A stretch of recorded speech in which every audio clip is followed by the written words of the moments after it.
It seems I have a higher tolerance for horror than most people. I've been often criticized for saying certain games aren't scary, while others have been terrified. Layers of Fear scared me. I think it's a great horror title. It's not survival horror. If anything, I'd call it a haunted house simulator.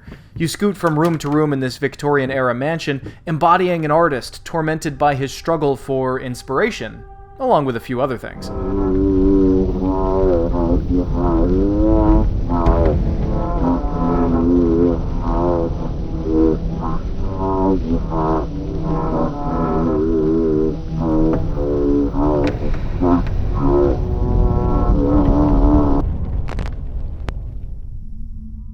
In the same vein as horror games from Frictional, you dig around through drawers and cabinets to find scraps of information like notes and photographs and newspaper clippings.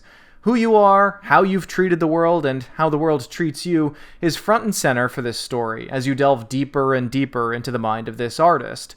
And as you venture down the rabbit hole into madness, the house twists and perverts itself into your living nightmares. The only thing that can stop the madness is finding the 6 sources of inspiration and finishing your masterpiece.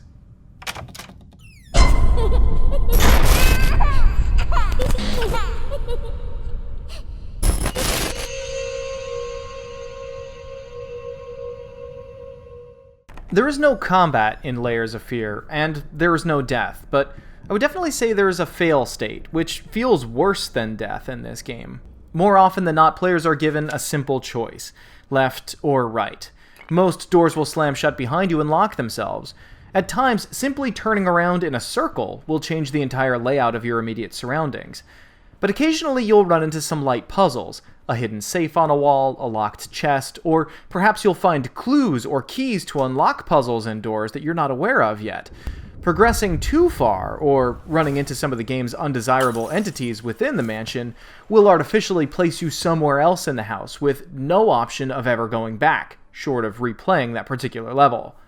That's what I would consider the game's fail state. To unlock everything, and to fully understand the entirety of Layers of Fear, will likely require a few playthroughs. Personally, I don't want to play through Layers of Fear again. Not anytime soon, anyway.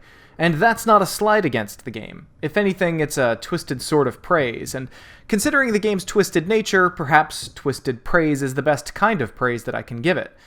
Like most horror games, the scares eventually wore off on me. And yes, it does use jump scares quite a bit, but they seem to be mixed well in their bag of scare tricks. But unlike most horror games, the story stuck with me, and I was left feeling genuinely sad. It was tough to shake off afterward. And that's a triumph, to evoke such an emotional reaction. And the game is made so well. There are clear inspirational roots in Frictional Games' lineup and PT, but Layers of Fear never feels like a ripoff or cheaply made. The environments are just stunning, the textures are sharp, the usage of actual oil paintings and classic literature draws great parallels from their own symbolism to the game's symbolism. It's not just good horror, but it's clever storytelling, too. One of the game's greatest achievements is its level design and its usage of perspective and how that ties to the protagonist as an artist. Certainly there are doors that you can go through that will change up the environment, but Layers of Fear really shines when it constantly alters the environment simply by the player looking around. There are moments when you can spin in a circle and the world will continually distort around you. You seek this inspiration and fight off your fears by literally trying to find a new outlook. You alter the house around you, and the house has an effect on you.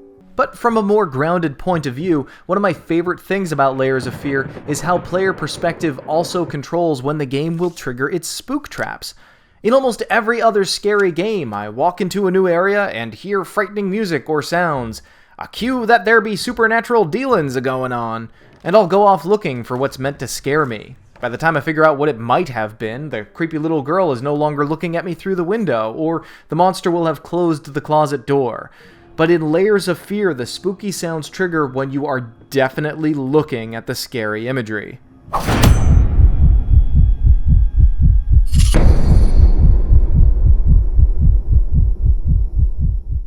Layers of Fear took me a little under 4 hours to wrap up. That's definitely short. At full price, it's $20. I think it's worth it, but I also think that price is a little high. I'd be much more comfortable if this was down around $15. Most horror fans will really love this one. It's not quite a walking simulator, but it's close.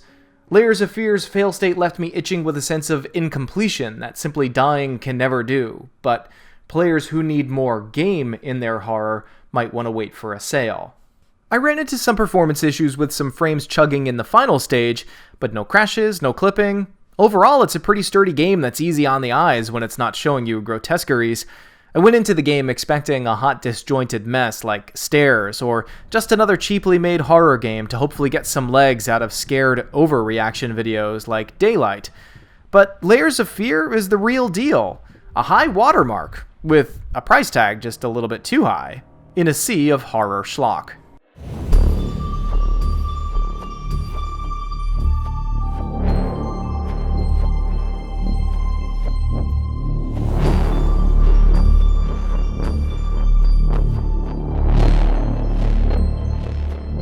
This video is made possible through generous fan donations on Patreon.